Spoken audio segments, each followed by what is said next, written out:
Hello there, Tracy. Hello there, Wulwyn. How are you today? I am, I am, I'm doing well. Got had sinus infection going on, but took some azithromycin and a couple different things, and I should be bright in for the next hour. Well, yeah, I mean, really living minute by minute, aren't we? I mean, it's like I think that's the best we can hope for, honestly. It's just, being able to be doing well now. Hey, hey, hey, eavesdroppers! Welcome to our season 5 EP 12. This beautiful 17th day of July. If you don't know, my name is Wulwyn Port, I am Tracy Phillips. uh, and here we are eavesdropping a moment where we don't. It's unscripted. We come in and we're intentional on what we're saying. Tracy, how are you doing today?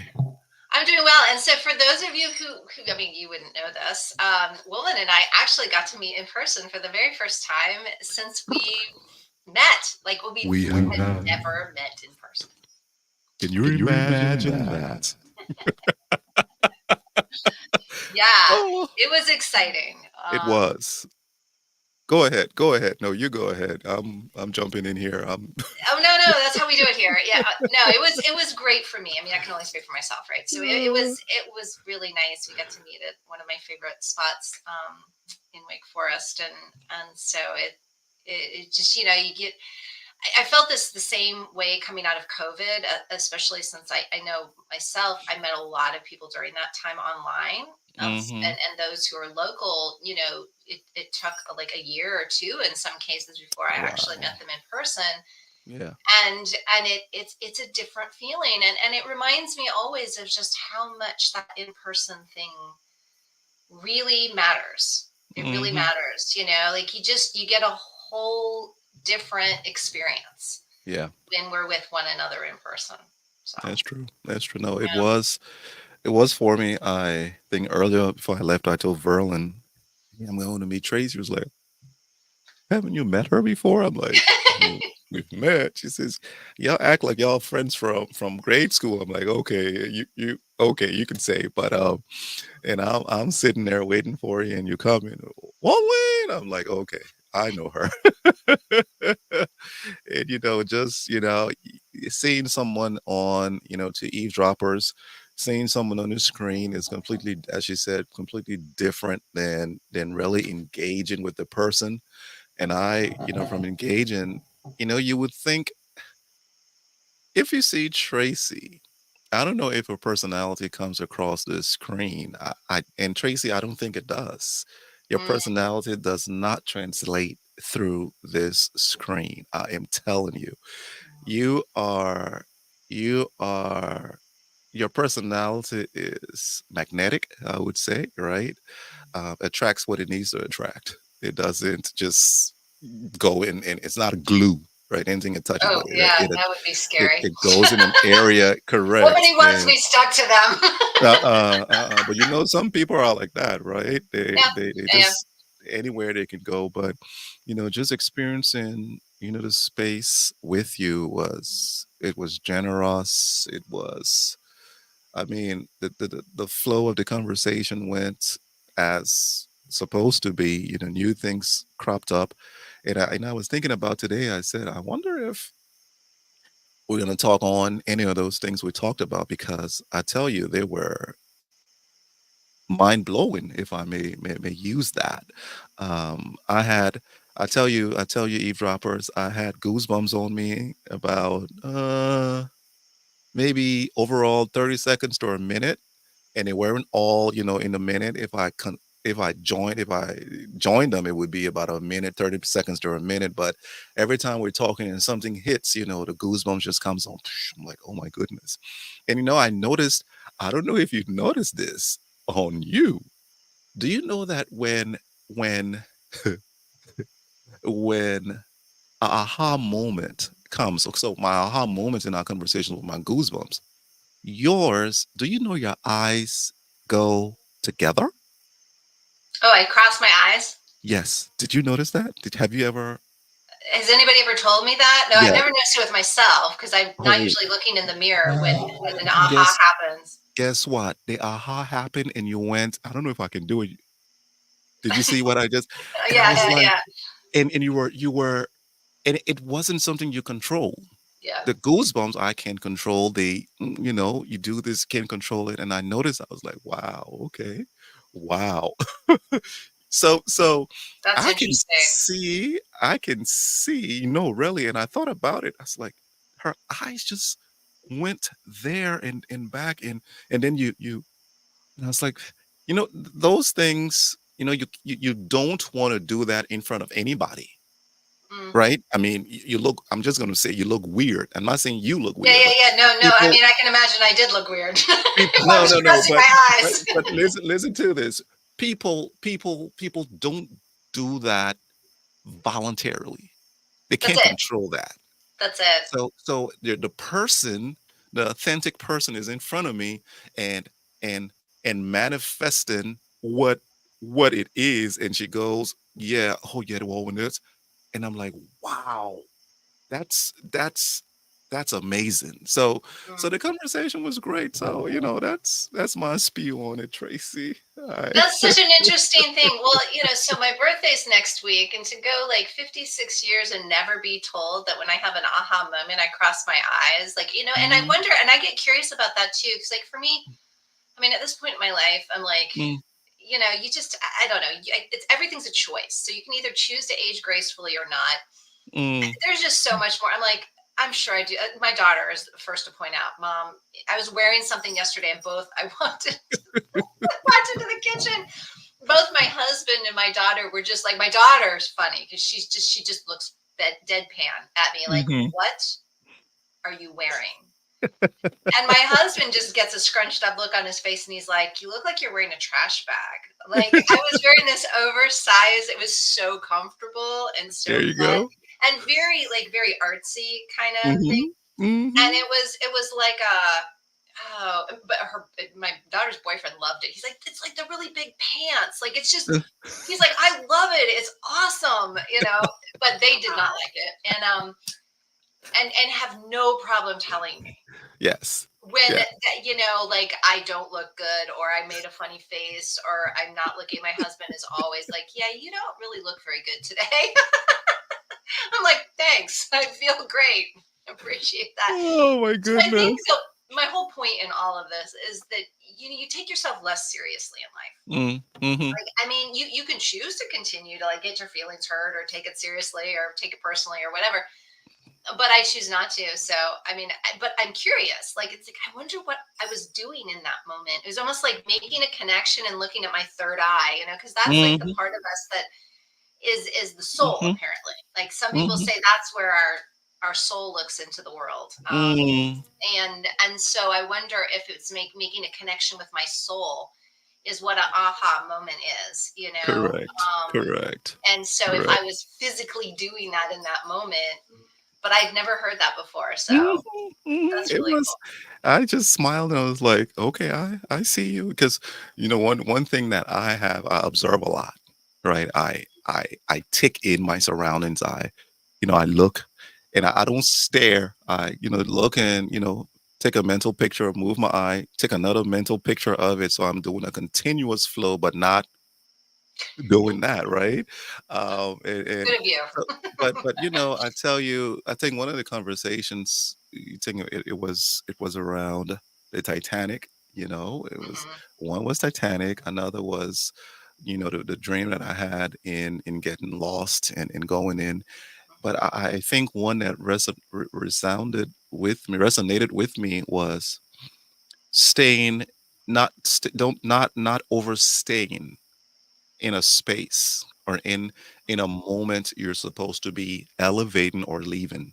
And you find that when we tend, due to our complacency, right, and contentment, negative contentment, I would say. And our conditioning too.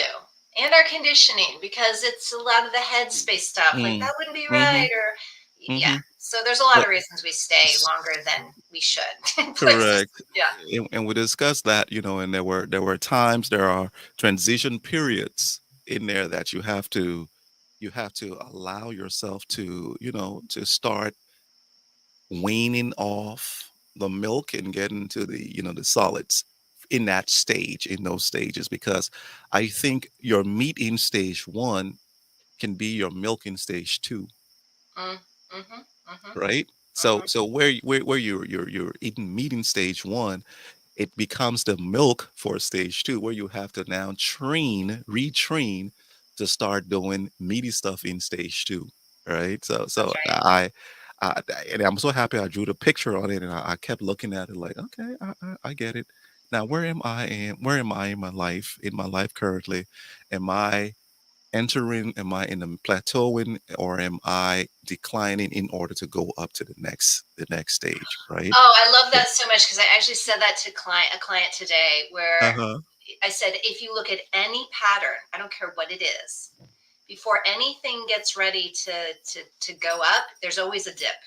Mm, mm, It doesn't matter what I mean, you're looking at an EKG machine, like it's look at if something's about to shoot up, it takes a dip before it does. And even if it's a slight one, even if it's an infinitesimal one that's hard to see, there's always a dip, because I mean, it's almost like getting the bounce to go up. You go down to go up. And in that correct. down point, and I was saying this because a client was like, I'm looking at the last year and we lost money for the first time and all this stuff. And I said, yes. And you invested in all these things. You invested in yourself in various ways. You now know more about yourself as a leader, as a Mm, company, as a team, all mm, these things. So you had to go down in order to get the momentum to shoot yes, up. But yes. what you're just taking a snapshot of right now in what you're saying to me is the down point.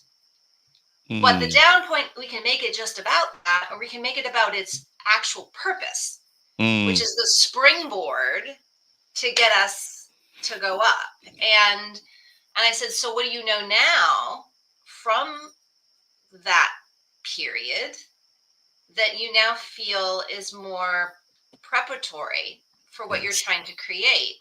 And she says, honestly, one of my biggest takeaways is that how much time I spend comparing, trying to get the permission of, like she says, I even hear my own Mm, voice, and like I finally got the permission of that one person to do that. I'm like, why do you need permission? She's like, that's it. I realized I mm, don't need that, but I had to go through all of this to realize how much I focus on my answers out here through other people, through other circumstances. Mm, Is the market going to do this? Can I have to wait for the market to say, yes, I'm going to mm. make this change, and I don't need to do that. Like how Wow. much I'm training myself to read my surroundings before I do, but inside I'm being told constantly. She's like, I've known since the first conversation we had. She's like, I just realized I was saying it back then, but I had to go Wow. through all of these people and invest all this money and do all these things. But she said, I don't look at that as a failure because I learned more about myself. And I'm at a point where I can really own that because of Mm. all of that experience. Wow. So it's Wow. not wasted. True. But at the same time, one of my biggest takeaways is I don't need to, and I said, and that's the thing is, we oftentimes don't feel like we have. I mean, I think what imposter syndrome really is when we are acting the imposter to our true self. Like we know who we are, we know what we know what we need to do, and we don't do it. We're being an Uh, imposter. We're not being who we know we need to be. mm, And I think that mm, that's really the issue. But that's a side note, is that we are in this discovery phase, but we've been trained to look to the experts outside of us for everything, down to how we heal, down to how our body works, down to like, should I marry this person or not? We look to our religion, or we look to our family, or we look to, should I take this job or not? I mean, other people, like I know I might need to position myself in the market a certain way, but then I'm being taught to compare myself and to compete against everyone else around me. There is wow. no comparison or competition. Everybody's Mm, here to make a unique impact. There is yes. no, there's no, that doesn't exist, but we're trained to think it does. And so we put all this energy, and then we're like, life is hard. Well, of course it's hard because we're spending all our energy and efforts on the wrong stuff, Yes. And so she Yes. went, she realized that a lot of what she's been through has trained her to really recognize that all along she knew the right answers. All along she knew what to do. All along she knew where to put her energy. But she wasn't ready yet to discount Mm, everything she had been, all of us have been conditioned to believe, mm-hmm. and Mm-hmm. start to follow that inner guidance more and more. So, and Mm, I told her, I said, I'll tell you, I know I am being led to be a lot more forward, let's put it that way, a lot more mm-hmm. forward with my feedback in the Mm, world, because I said, if we don't learn how to do this, we were talking about the three buckets in that vision, the Titanic vision. If mm-hmm. we don't learn to focus more on refining our inner guidance, Mm, things are only going to heat up. yeah. If Yeah. we think it's, I'm hearing everybody this last week, everything is at once. It's so chaotic. I feel like things are being thrown at me from every single possible direction. I'm like, if you're waiting for it to slow down, it's only going to heat up. So Mm, this is the this is the trial period of us learning how to surf faster, to take on bigger waves. To mm, Because what we're going to have to do is let go of the other stuff. It's going to be impossible. You cannot surf with a 200-pound backpack on. mm, You gotta take the backpack off. And what is the mm, backpack? The backpack is what other people think. The mm, backpack is what other people are doing. The mm. backpack is what the world has told you you need to believe about yourself. The Wow. backpack is all these things. Like our energy can no longer go to all of that if we are going to learn how to navigate in the moment all the various things that are going to be coming at us. Wow. Wow. I like that. Get rid of the backpack. A couple things, just going back to a couple things you said earlier. Trusting yourself to fly. And I wrote that down. And where you said we're looking for permissions in order to go to the next level. Um, and I remembered, just remember how eagles are lonely. They don't they Mm. don't hang around other eagles, right? Lone They don't wolves, yeah. compare. They don't look and say, "How are we flying here today? Is everything good here?" Nah, they're just. And if a crow or whatever comes in and lands on it, doesn't even bother. It just soars to the height, to the altitude where that other bird cannot even breathe, so it has to drop off. So eagles, I'm thinking we're supposed to become eagles in this season where we are, and eagles not in the sense of not not having sounding boards, good counsel around us. That's, oh, I'm an eagle. I can come in here and do it. No, no, no. Yeah, and I can do It's it myself. That self-made thing is, correct. yeah. Your internal workings where you know your true north is, and you're saying to yourself, I'm gonna go and do this. I'm going to test this. I'm gonna to path find. I'll be a pioneer in here. Mhm. Notice say no, no, no, no pioneer. So Normally just said that there's something going on with the audio here. Hmm. Um, Let me verify something quickly on here. Okay. So it's good and clear on my end. I'll see. But anyway, thank you, Normani. We'll log back in and out. Mhm. Let's see what happens. But yeah, Restart the computer. you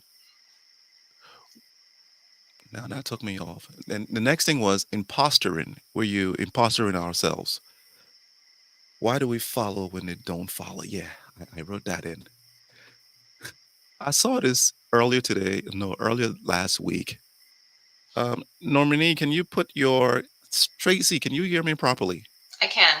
You can. I wonder if it's a volume thing on your end. But anyway, we'll let me look and see. Everything looks good on this end.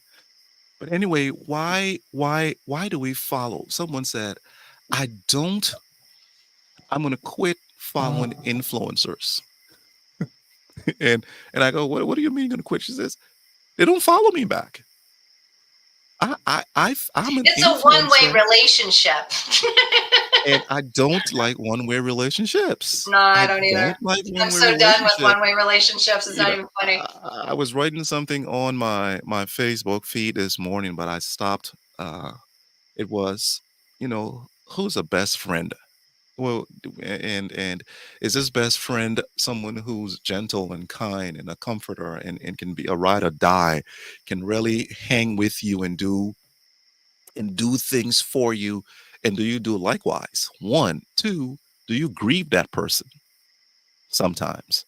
Are you the person who grieves? Because as you were saying just now, that's a one way that percolated this thought to me. Best friends, it's the only way I can call you my best friend is if you're a best friend to me. I cannot be a best friend to someone who's not a best friend to me. Well, and I we can't cannot be best friends to other people if we're not best friends to ourselves first. And that's that what self-reliancy is that first we have to give to ourselves what we would subscribe to give to others. correct. So if I'm not best friending, then I want to go and get an influencer who nobody said that they were. They just took space. They did not wait to be asked. Like what we were talking earlier, permission, looking for permission. Can I go to the next level? No, no, no. You go to the next level and take space. Having that eagle mindset. So, Dominique, what you're saying, you just had that conversation with somebody a few days ago about explain a bit more, and I'll put it in here. And until then, Tracy, you can go ahead and continue. So self-reliancy is one of the things that, I tell people self-reliancy is not every man's an island. It's not that you go it Mm, alone, right? It's that self-reliancy is about trusting that we can ourselves. That's what it is. I rely on myself. I rely on my own self-guidance because I mm, believe God guides us from within. Yes, he may have the signs and signals and the people who are mirroring things back, but it's all about like the only way we can really interpret what he's telling us is to listen within, mm, not to listen to everybody else out here. So we don't want to follow the influencers. We want to follow their lead, mm, right? Influencers are doing just as you said. They're not waiting for anybody's permission to influence. They're just being, right? They're being that influence. Now, maybe it's good, maybe it's bad. That's people's different interpretations. correct. But they're just giving themselves permission to influence. So we may not need to follow them, but we do need to follow their lead. And self-reliancy is really about realizing that you're not reliant on other people to say you can or you can't, or, I mean, I don't care. Like even an institution saying, here's your certification, now you can be considered. Whew. We're about ready to enter a space. I mean, let's get to the quantum for a second. The quantum field holds everything that has been, everything that is now, and everything that will ever be. Any of us can tap. Einstein taught this. Any of us at any time can tap into that quantum field. So I may have particular parts to my design that allow me, without even knowing, to tap into how to write well. So in the old terminology, we would consider that as I'm a good writer. I Mm-hmm. can put that on as an expertise, because after I hone it over a period of time, I become an expert at writing, right? I do it well. I start to wear that as a badge of value. I Mm-hmm. identify myself as a good writer. Is that Mm-hmm. true? No, it's not true. That's not my identity, right? Is Mm. it something I'm tapping into? Yes. Could you tap into it too? Sure. It may come easy to me. But this is the thing I see about the argument against or for AI. Everybody's like, oh my God, AI, it's going to be stealing my writing. It's going to steal my, the authorship of things. Where did the authorship come from? There's no original idea. We may have put it together slightly differently than the hundreds of thousands of people before us, but there's Mm. nothing original, which means we keep borrowing things anyway. Everything has Mm. always been borrowed. The fact we've identified ourselves and our value by these things does not change the fact that they're not original. And Mm. so for us to feel like we have to own it, that's my piece of good writing. I don't like that AI is allowing everybody to borrow my piece of good. We need to get over that. First of all, that's ego. Mm. And we're identifying ourselves egoically, not Mm. actually. So we need to get Mm. over that. And I think we're going to be forced to, because AI is not going anywhere. We need to Mm. use it responsibly, yes. But this whole argument around mine, mine, mine, and it's going to, you don't own it, folks. I don't care if it came from you. You got it somewhere from some field, or you were inspired from God or something. It came from somewhere other than you. You And are only a steward. it will, exactly. And so let's get to about what it really is about. Is not our value based on the things we can do. It's based on who we are energetically and how we can Mm. capture these things and how we work with that energy. Who am I being right now? Am I being a person who's open and loving and honest and true? And and it doesn't matter what other people's interpretations. So right now, I feel like I'm being totally open-hearted. People could listen to me right now and have a different interpretation of that, right? That's fine. That doesn't take away from the fact that I feel right in Open-hearted. Mm. alignment with Mm-hmm. how I'm being, Mm. right? Mm. Similarly, people could be like, "Oh, you're being so nice. That person's so nice." Internally, that person is not saying their truth. They're not acting authentically. They're not, but the outside world's interpreting like, oh, I love that person. They're so easy to be around. They're such a chameleon. They get along with everyone. Mm. Meanwhile, they're being about as inauthentic as it comes. So their Mm. experience with their self is not who they truly want to be. So Mm. I think this is the arena we need to be working more towards. I was talking to a client about that today. She's like, what do I need to do? I said, I don't think it's as much about what you need to be doing. You need to Mm. be more aware of who you're being Mm. in Mm. any moment. Yeah. Bear witness internally to yourself, to your dialogue with yourself, to your feelings about yourself, to your interpretations about yourself in all aspects. Pay more attention. If Mm. you're getting somebody saying things to you, harsh truths, look at where there is truth in that. They're called harsh truths for a reason. Mm. Right? Mm. They may not be delivering it in the most kind way, and they may not be, but is there truth in it? Mm. Because the truth Mm. isn't about something you need to be ashamed of. It's something you need to recognize, something you need to understand. Yeah. And that's why that person is mirroring it back, either consciously or unconsciously. Mm. Right? Yeah. So You we know, don't want to be resistance either if we don't like what we hear. I mean, we really want to sit there and go, well, what is true about this? It may not be true in the exact way it's being delivered, but there's some truth in it. Can I be curious about what that might be? we say in Liberia, where there's smoke, there's fire. And if someone says something about a thing, there's some truth in it. I'll say this. There Normally is. goes.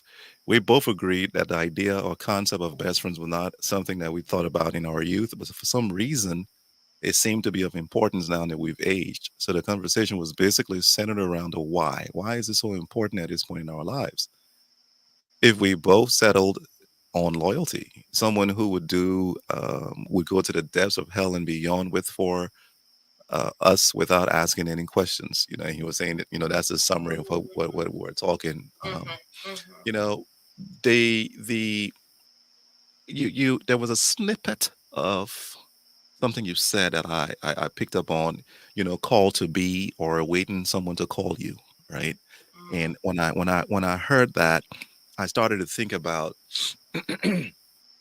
started to think about all the various certifications that we have to have in 2024, right, in order to enter a space. And the only thing I could think about was back in the day when watchmakers and tradesmen had their fathers, where they were there an apprentice in their father's shop or a friend's place or at work, the welding, and they became the master craftsman. The master craftsman didn't get any paper to say master craftsman. Da, da, da. I think every one of those artists that we so go ooh and ah when we travel to see, nobody gave them a paper, allowed them to be. You are the artist of the Renaissance period. You are the oh man, jazz player. You the best. Louis Armstrong? Mm. Nah. He sat down and he practiced and practiced and practiced and He owned practiced it. and practiced and worked at his craft. And when people started to hear, it was, oh my goodness, that is a master craftsman. That's a master art. That's an artist. So when we and then even and this is close to my heart, even in the religious, in the spiritual world, where you have individuals who go to school to become preachers, Mm-hmm. and to do that, you have to be called to do it. You don't go in there. You can go there to improve, maybe, but you don't. And it's an experiential thing. You have to have the experience of receiving. So we're talking about Christianity, of receiving Christ as your personal savior, and you being moved to share your story, your To personal be story. moved. It Yeah. is not about you opening to Matthew, Mark, Luke, John, or somewhere else in the Bible and explaining it, but there's no application. So you're dry. You're not relevant. You just keep going and you keep saying something that I don't relate to that. But when I Mm. can relate to it, when the master craftsmen in me who have experienced we talked about the dip before the rising, who have experienced the wilderness periods, and that wilderness period could just be a preparation period. We don't understand and we say it's wilderness, but it's time to prepare in order to rise. When we have those things and we have the authority now to go and sit in and speak to someone, that person then says, I'm captivated. Not captivated with my oratory skills. Mm-mm. I'm captivated in my spirit, that my spirit, you see, you said something earlier, bears witness with this person, what this person is saying, rather than I come in and I'm call I feel I see, oh, there's a lot of money in this thing. There's a lot of money in being a in an innate coach. And that's the license plate I saw. And I tried to call you when I saw it. I was like, whoa, I love that. That's Tracy's license plate in the letter N, the number 8, and coach. You don't get a paper to become an innate coach. You don't. You don't get a paper to yeah, a management consultant, a strategy, a developer, blah blah. You can, but it's an art form and a science. Yeah, you do some scientific things, but it's an art form that is in your gut that you know. So back to where we're going, influence us. Yeah, they lead the way to see where we're going, but you you don't need a permission to go in and start doing whom you are. Yes. Ah, Yes, yes, yes, yes, and. ay, ay, ay. Yes, and yes, and yes. And so I see it not even as the actual physical practice, but the practice and the experience is it opens us. Mm, It opens us to receive more of the information in the fields, to open our bodies to be it. It's that we're receiving it to be it, to embody it, not just to mhm. practice it and do it, but to be it. And to your Yeah. point, when people sit with a master, it's less about what they're doing and more about who they're embodying and being in that Mm, master space, or that space that they have mastered. mhm, But the mhm, practice is not about the physical, right? mm, It's not about the art form per se. It's about, because think about what art does, it inspires, it's the influence, the impact, mm, right? It's not the thing itself. We experience the thing itself, but that the thing makes an impact, mm. that experiential impact. And so, and Gotcha. that comes from how much we've opened ourselves up to become, to be, to embody, right?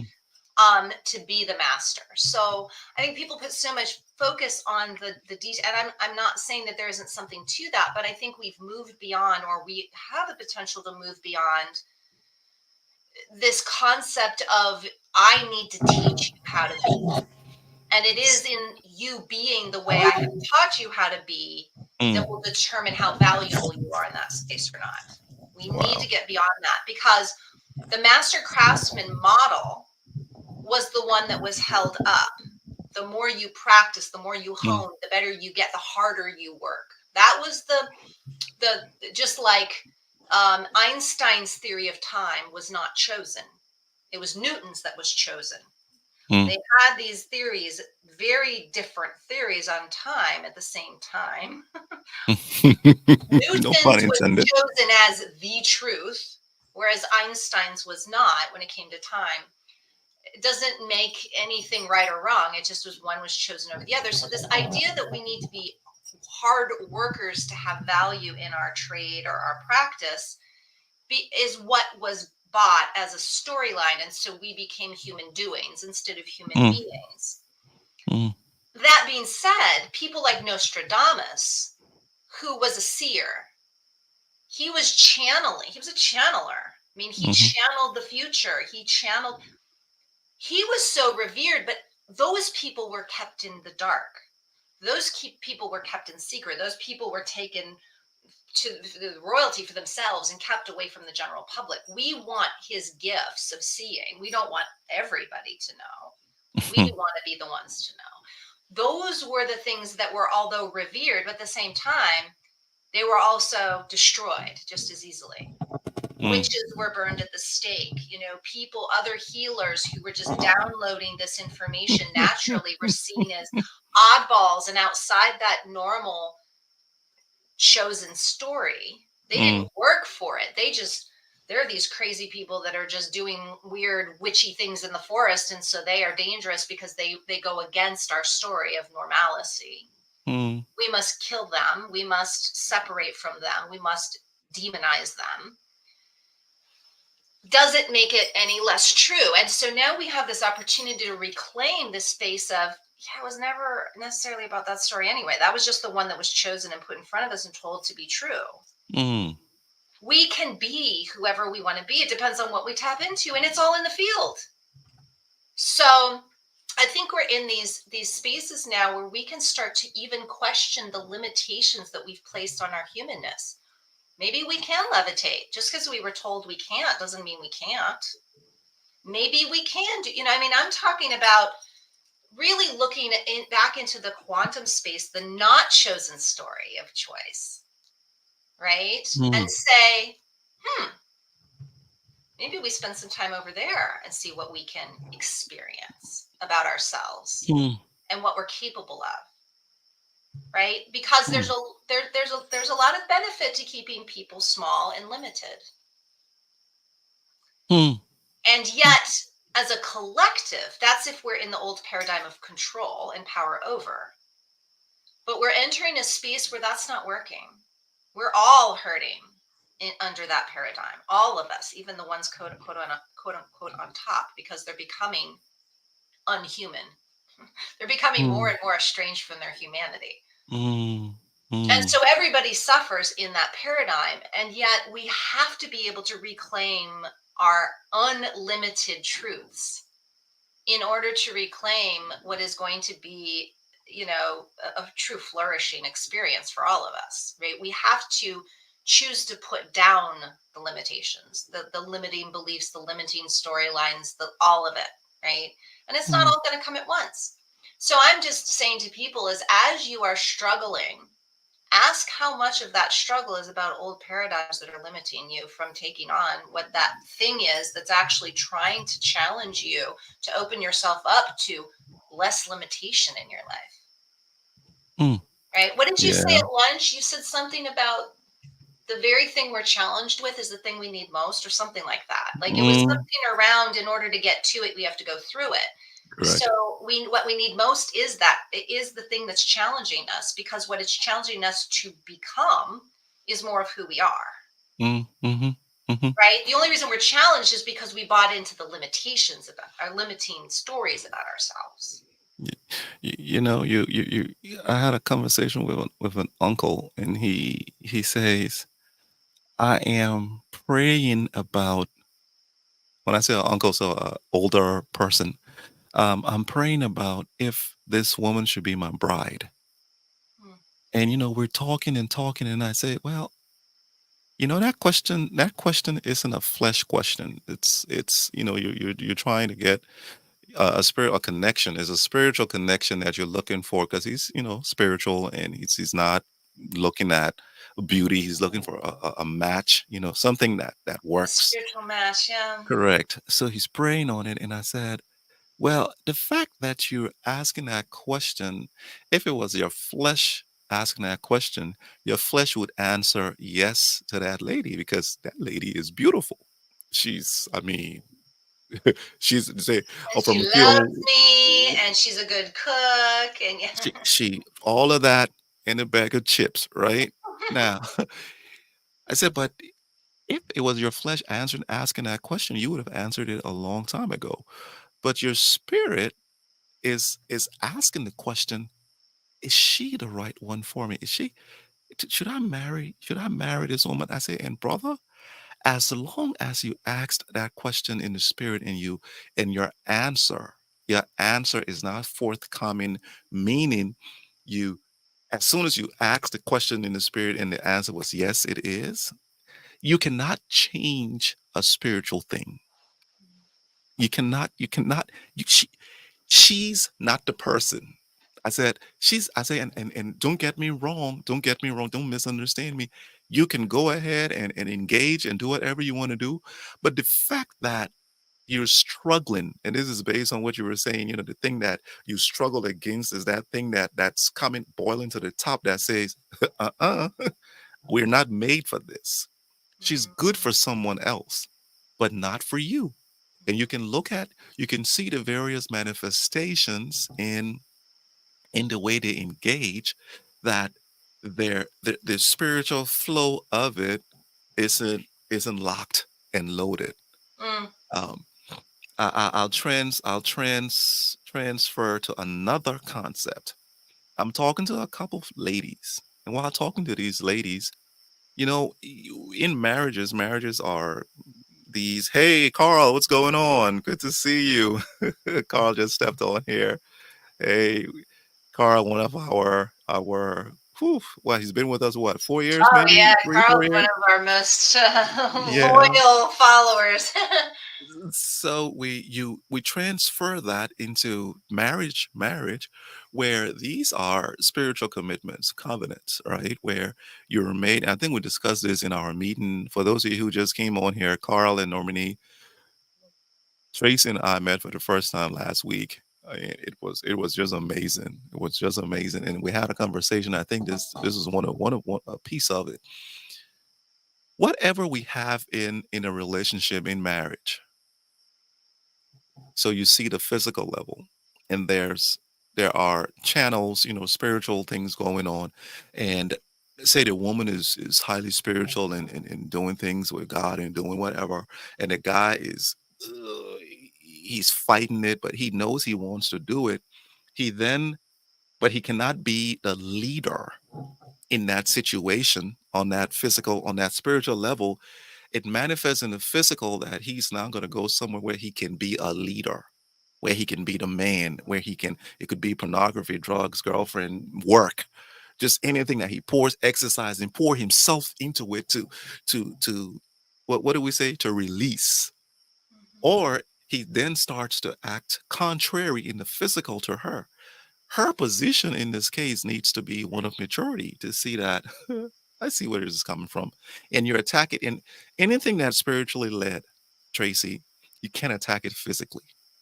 You you cannot fix a You can spiritual issue. try. A lot of It, people you, you have. can try. There you go. You can try. And as I'm saying this, as we were talking and just hanging with you, I picked up a lot of intuitions and things in terms of it's not coming from your mind brain, right? It's coming from your gut. It's coming from your spirit that you say things, even the words you play with, you utilize. That's why you can go into your practice, right? And understand when someone is saying something yada yada yada yada up here, you're looking like, hmm, you're looking down there like there. Okay, I see the problem. But anyway, I will show you will lead us to this problem so you can fix it. I'm not going to tell you is an issue on this lower level here. But concluding this from my point is this: you're struggling. You see these struggles, you see these issues going on with you that, oh, I don't think this is the right way, or do I go to medical school, or do I marry this person?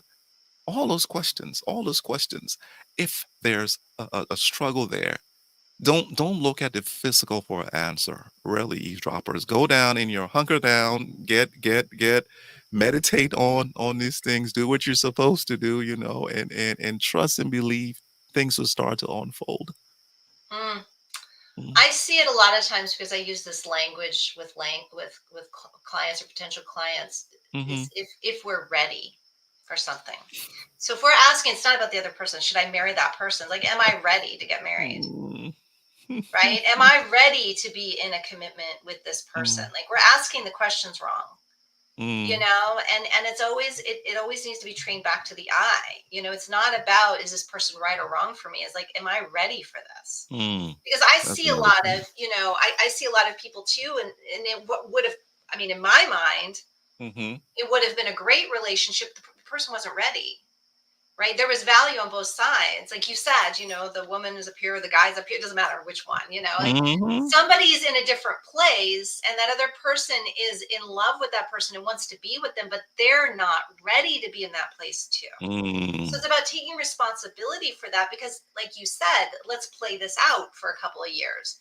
You enter something you're not ready for, you're going to start probably, again, especially if you're not conscious and you're not working towards what you want to be ready for, you're going to be exhibiting behavior that is going to play against Mhm. that thing that you have contracted with, Mhm. right? You're not Mhm. going to be able to give it what it needs or receive from it what you need, Yeah. right? Yeah. And so this readiness thing, and we need to be able to be humble to that Mm. because just because we want something doesn't mean we're ready for it. We have to have this conversation with my 16-year-old daughter all the time. She's like, I want to go do that. I want to go live here for the summer with my friends. Like, okay, honey, you're 16. Like, you can't go to the beach, rent a house, and live at the beach with your friends all summer. Like, it's just, you're 16. And in many ways, she feels she is ready, and she's not willing to Mm. see because she wants it so badly, Mhm. that she just does, she's not ready. I mean, like, Yeah. first of all, we have to start with you being able to live in the backyard in a tent for a while on your own, where if you need something, you can And just don't run in call the me. house. And if Correct. you see that you don't have to run in the house after a couple weeks and you can, like, go out and get what you need and come back to that tent and you don't need to come back to the house for anything, then maybe we'll think about having you go a little bit further. But like, to go from here to the beach for a whole Mm. summer and you've never done anything in Mm. between, yeah, not ready. Not ready. Wow. So I think that we need to we get to give ourselves grace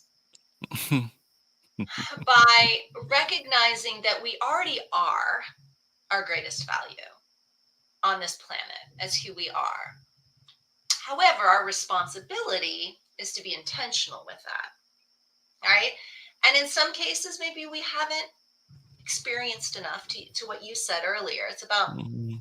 experiencing, right? Being that experiential, having that experiential knowledge, right? Mm. Maybe we haven't fine tuned our own, inner guidance or sense of self awareness, right? Self Mm. love, all those things we need to really develop about ourselves. Maybe we're not ready, Wow.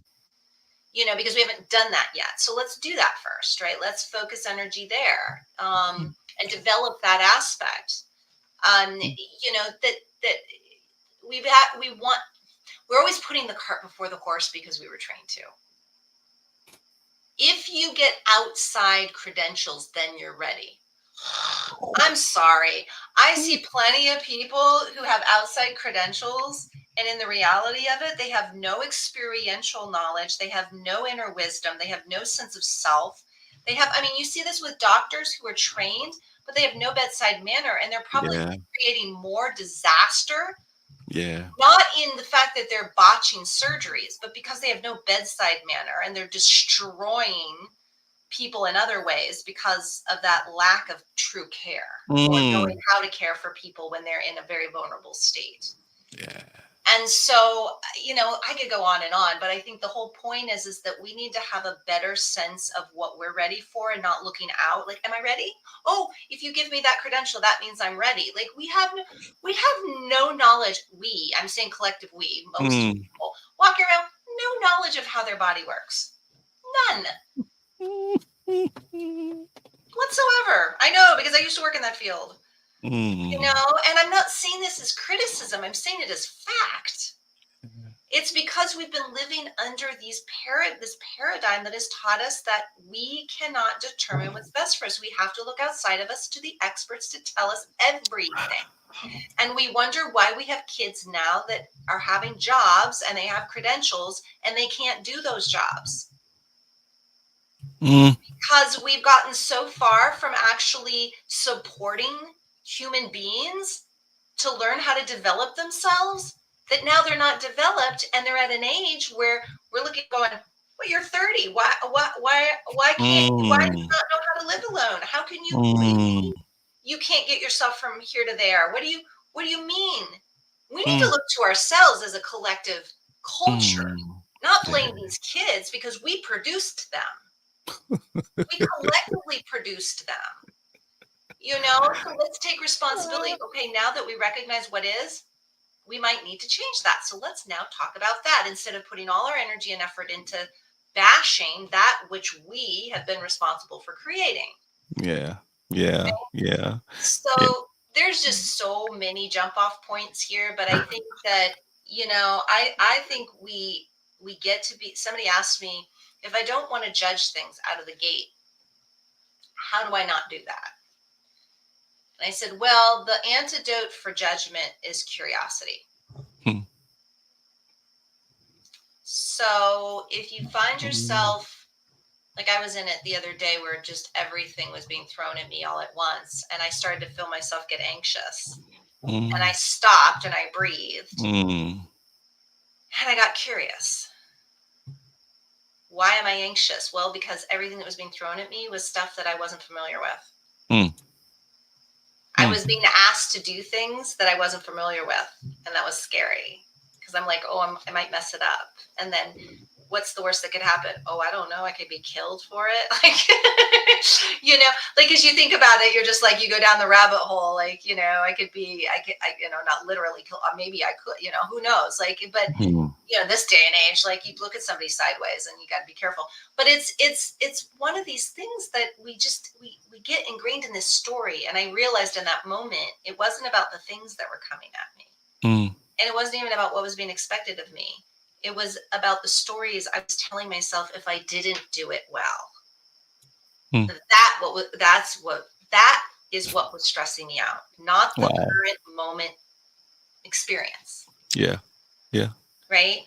And so when you get curious, we get answers. Yes. And That's it's that. like, You know, you I like that. I'm gonna keep that. The antidote for judgment is curiosity. The other jump off points that you had, I was just writing them down here. Outside credentials do not make you ready. And I remembered this old commercial. I think I've said it here before. It's about the cheese. And the guy comes in the freezer, the storage area, and he's looking for aged cheese, for ready cheese to take out to his customers, his clients. And when he enters, this cheese is always, hey, hey, hey, hey, I'm ready, I'm ready. And he looks at it and he passes. And next day or next week or two, hey, hey, hey, I'm ready, I'm ready. He passes. This day, after a long while, he opens up.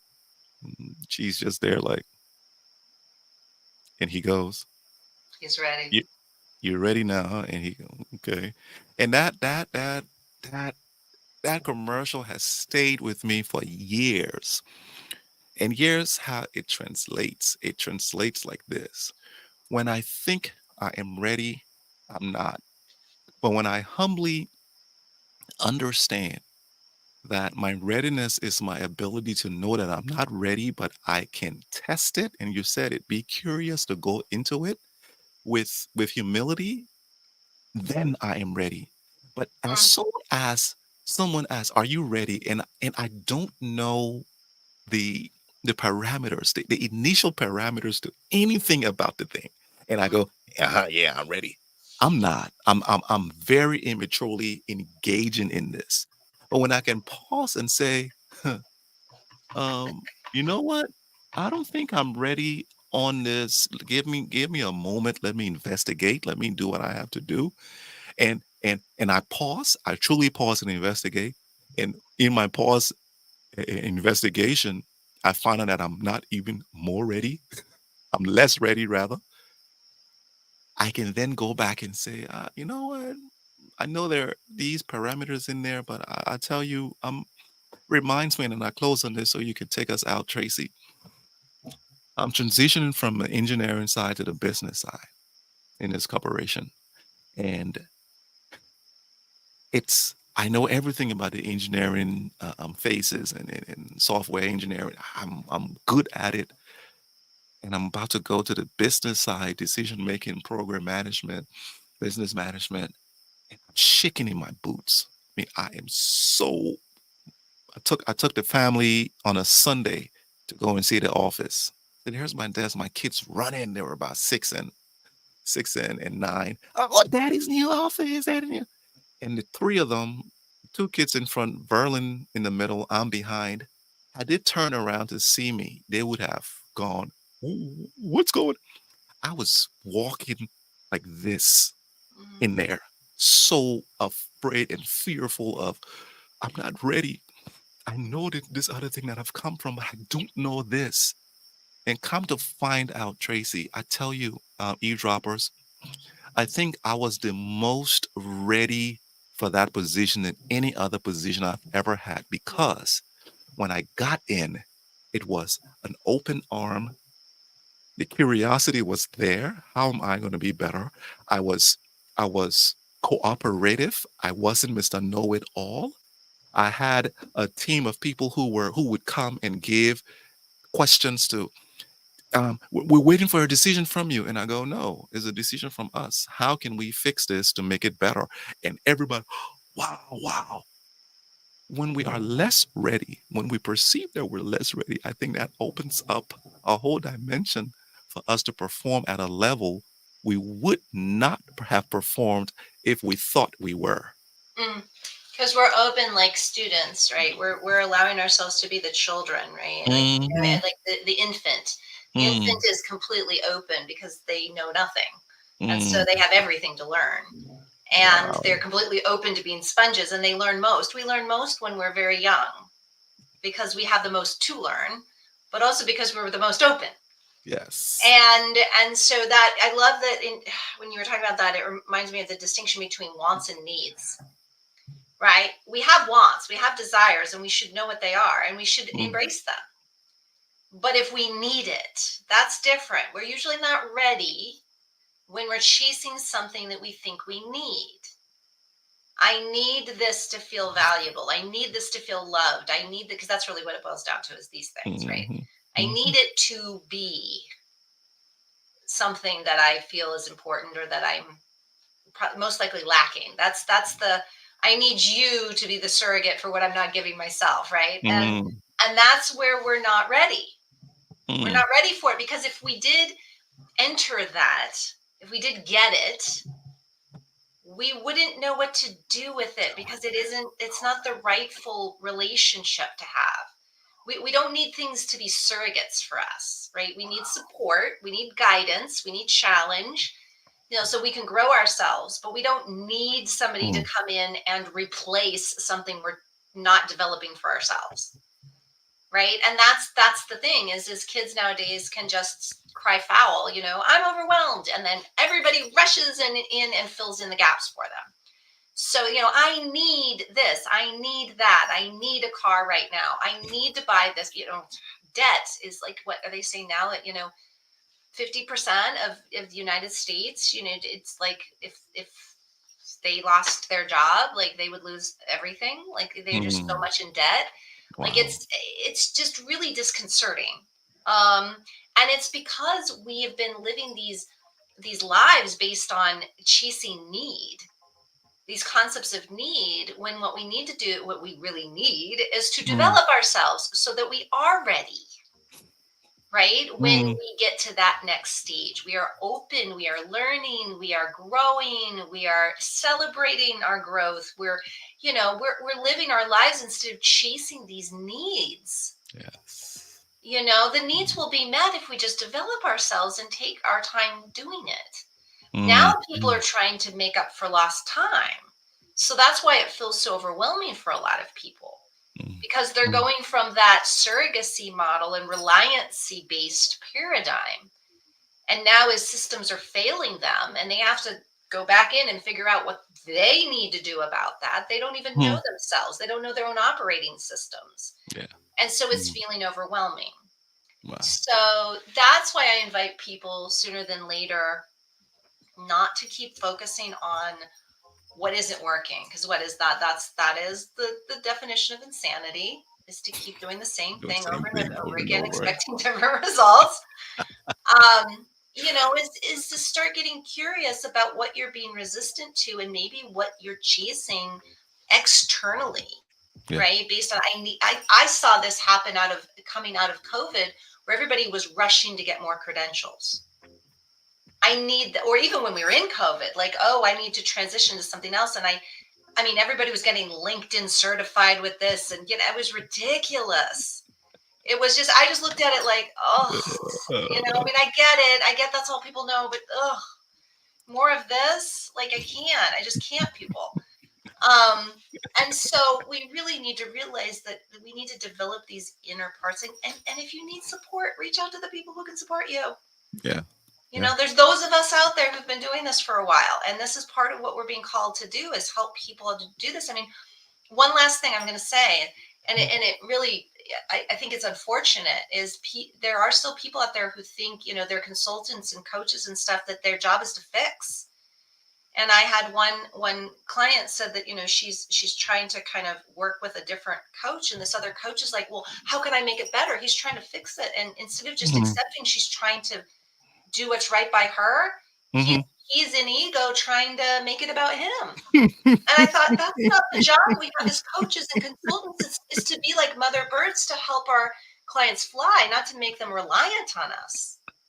And that we're the only ones that can fix the problem. Like, that's not okay, in my opinion. So I think that we need to be careful about that. And it's Yeah. not easy to lose clients. It's not easy when the bottom drops out on things. Yeah.